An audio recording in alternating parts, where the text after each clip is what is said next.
Hey everyone! This is Annabeth Bookfan here with a book review for House of Hades. Well, let's take a review back to the Mark of Athena when Percy and Annabeth fall into Tartarus. Well, I was pretty upset about that. I'm like, what? Well, anyways, in House of Hades, you will be going, what? A lot more times than you might expect.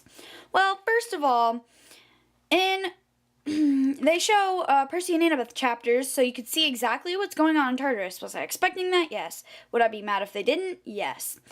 Anyways, so as you're reading through this book, you'll go. They start off by being attacked by rock giants.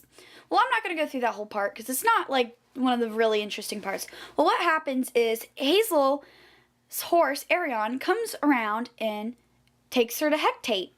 And, well, Hecate tells her in order that for them to win the war, they have to manipulate the mist in order to fool an evil sorceress.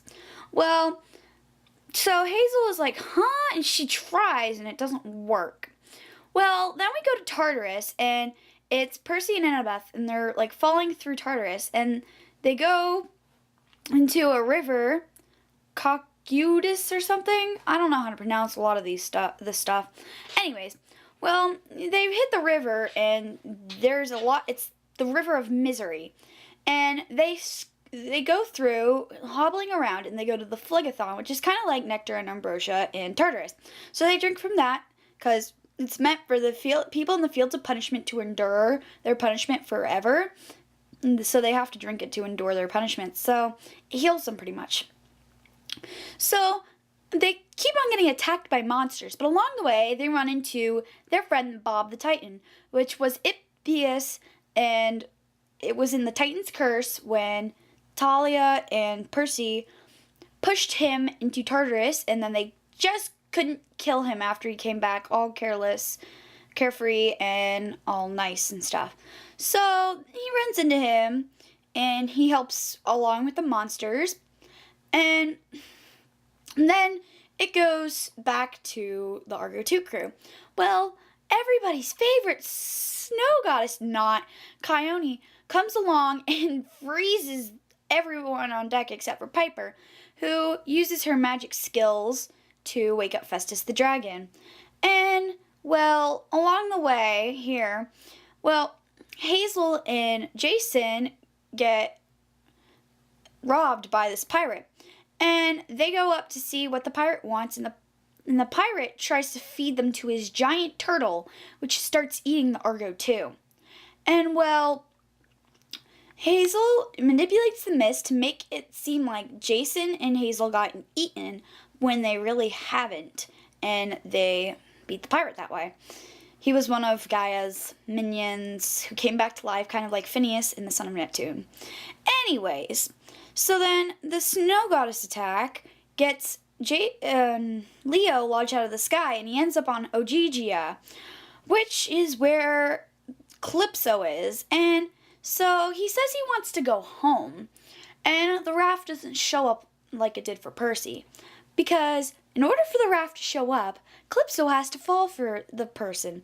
And, well, Leo got stuck there for a while. Well, it turns out that it was only 5 days back to the Argo 2 crew, but to him it felt like a month. So they construct a way to get out of here, and finally when Calypso falls for him, the magic raft appears.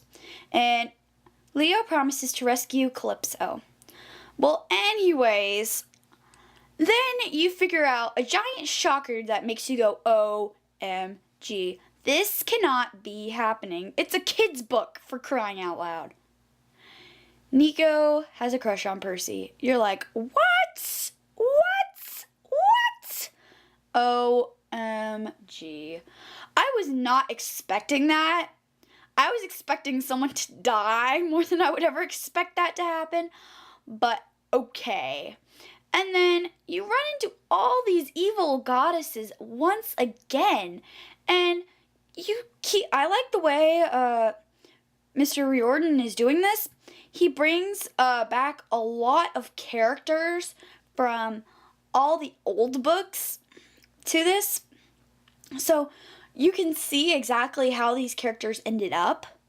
And So, turns out Riptide has a writing mode where you take the pen, and you know how you take the cap off and Riptide appears? Well, you take the cap and put it on the back, and that's how it goes into writing mode, because Annabeth has to write a note to Rachel to give to Reyna so Reyna can come over and rescue the Athena Parthenos and bring it to help the war end. And anyways, so then Hazel and Leo get separated from the rest of the group in House of Hades. And when they reach the actual House of Hades. And so they have to defeat the sorceress that they needed to use the mist for. And then they have to defeat this other giant too. And along the way, the rest of them have to defeat a giant, massive army. I don't even know if it's considered an army anymore. There were so many monsters in it. Anyways, so they end up defeating all of them because Frank commands them, and Jason makes him praetor of the 12th Legion. And so then we have a switch in praetors from the Jason and Percy thing to Frank, and then you come here, and then so he orders a giant skeletal army to defeat the monsters. They end up killing every last one of them. There was 5 of them. Not even 5. There was like 3 of them. There was 3 of them, and they defeated, plus a whole giant monster, 4, because counting Nico, and then Jason, Piper, and Frank. Anyways, so there's 4 of them, and they have to defeat this giant army of monsters, or flock, or pack, or whatever you're gonna call it. Anyways, so they end up doing that, and meanwhile, Hazel and Leo are trying to defeat this goddess. Turns out she's Minos' wife, and she's an evil sorceress, like all these other crazy people we know. Anyways, so you come and you meet her, and you're like, whoa, another crazy sorceress. It turns out she's the Minotaur's mother. Whoop-de-doo. Anyways, turns out her life force is connected to the labyrinth. So the labyrinth wasn't completely shut down. Not a good thing at all. Anyways, so you're in this crazy situation. So Hazel uses the mist to convince Labyrinth to do what she wants it to, and Hecate assists them in killing this giant with magic fire. And the giant's like, ha ha ha, you're too late to rescue Percy and Annabeth, because they cut the doors of death from Tartarus, and then they have to have someone to press the button to get them out. So Leo throws a screwdriver at the button, and Percy and Annabeth get out, and Hecate and Hazel defeat the giant. Anyways, so they get back on the ship, and Reyna's there, and she had to put down her Pegasus Scipio. I'm like crying at this point. And so yeah. And then Nico assists Reyna and Coach Hedge in taking back the Athena Parthenos and to camp so they can win the war. And the others have to continue on to the Athens to defeat all the giants and prevent Gaia from waking. Anyways, so the next book in the series will be Blood of Olympus, and it's coming out in 2014. Anyways, so I'm really excited for that book. I hope you are too. And this is House of Hades Book Review. Bye!